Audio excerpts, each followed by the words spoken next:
बस ऐसा नहीं है कि हम आपको नहीं जानते, हम आपको जानते हैं. આપણે પણ બોલી દઈએ ને કે હા ભાઈ તું હવે મગજમારી ન કર, અમે તને ઓળખીએ છીએ. આપણે બોલીએ ને બસ એ જ સંદર્ભમાં हम आपको पहचानते हैं भगवान. आप नखलु गोपिका नंदनो भवान. यहां गोपी शब्द का अर्थ है यशोदा जी. आप यशोदा और नंद के आत्मज नहीं है. जो स्पष्ट કહી દીધું નથી, તમે એના દીકરા નથી. એટલે ભગવાન જરા ચમક્યા. ભગવાનને એમ થયું કે ખરેખર આ મને ઓળખી ગઈ, અત્યારે એમ કહેશે કે વસુદેવ અને દેવકીનું સંતાન છો. અને ગોપીઓને કીધું ભગવાને, હે ગોપીઓ કહો ને હું કોણ છું. ત્યારે ભગવાન કૃષ્ણને સંબોધન કરતા ગોપીઓએ કીધું કે તમે વસુદેવ અને દેવકીનું પણ સંતાન નથી. નહીં હે, નહીં હે. ન ખલુ ગોપિકા નંદનો ભવા. એટલે ઓર ભગવાન ચમક્યા. ભગવાનને એમ થયું કે શું કહેશે. હા, પાછું પૂછ્યું ભગવાને કે ગોપીઓ કહો ને કોણ છું. ત્યારે ગોપીઓએ રડતા રડતા કીધું અખિલ દેહિના મંતરાત્મદ્રુવ.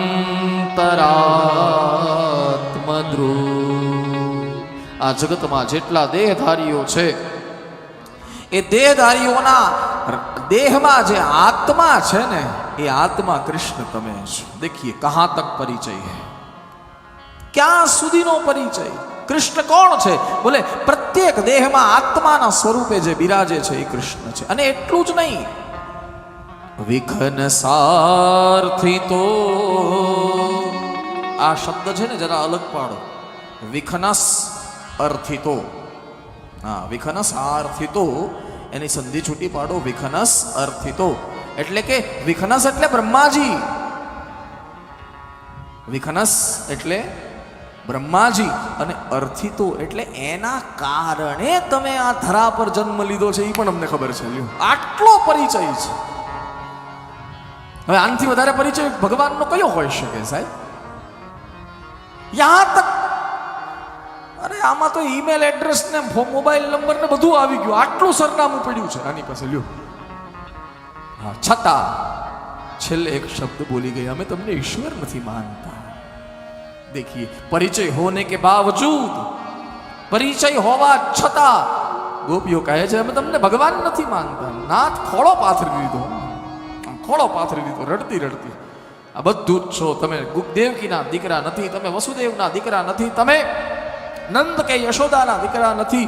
તમે આ જગતમાં જેટલા દેહધારીઓ છે એના આત્મા રૂપે તમે આ જગતમાં છો.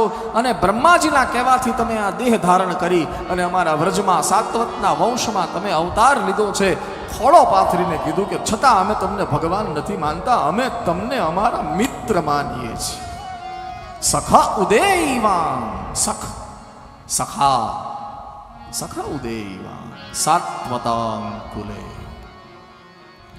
देखिए, मैं कहना यही चाहता हूं कि भले ईश्वर ने भजवानी एक विधा कामना. ईश्वर पास कई कामना राखो, कई वांधो नहीं. हाँ, भगवान हूँ आम, भगवान मारू आम काम करजो, भगवान मारू आम काम करजो, भगवान मारू आम काम करजो, भगवान मारू आम काम करजो. मांगता रहो, मांगता रहो, मांगता रहो, भले मांगता रहो. काम भक्ति छे.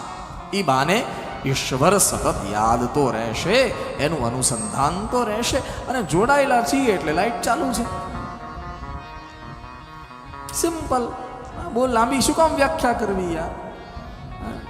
कान आम पकड़ा जतो होय तो आम शुं काम पकड़वुं. बीजू, जो कामना तमने ईश्वर पासे न होय तो एक भगवान शुकदेव जी परीक्षित ने कहे छे, राजन, एक भक्ति नो बीजो प्रकार छे, एनु नाम छे भय. भयात कंसो. कंस आदि राजाओए भगवान ने भय थी भज्या छे. भय एटले भगवान नी बीक, भगवान नो डर. Yes, fear. इंग्लिश में कहूँ तो डियर होय ने एनी पासे फियर न होय ने फियर होय ने ए डियर न होय. तमे जोजो साहेब. हाँ, जेनी जेनी जे आपणे डियर होय એનો ફિયર ન હોવો જોઈએ. અને જેનો ફિયર હોય ને એ આપણો ડિયર ન હોય કોઈ દિવસ. હા, અને બે હોય તો એ હિયર ન હોય. આ તો વ્યંગમાં, પણ ભગવાનનો ડર એ પણ ભગવાનની ભક્તિ છે. તમને ईश्वरनी बीक लागे, ये मैं नहीं कह रहा हूं, ये सुखदेव जी ने राजा को कहा है. તમને ભગવાનનો ભય લાગે ને તોય તમે ભક્ત છો. ઘણા લોકો રોજ સવારે ઊભા થઈને મંદિરે જાય.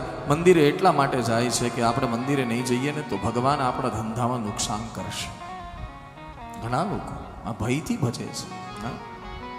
જો ભગવાન પાસે એટલો સમય નથી કે તમારા ધંધામાં નુકસાન કરવા આવે, પણ છતાં જો આપણે ગભરાતા હોઈએ તો આપણે ભક્ત છીએ. કારણ કે એ બાને સતત આપણે ઈશ્વરને યાદ કરતા રહીએ છીએ, અનુસંધાન એનું મળતું રહે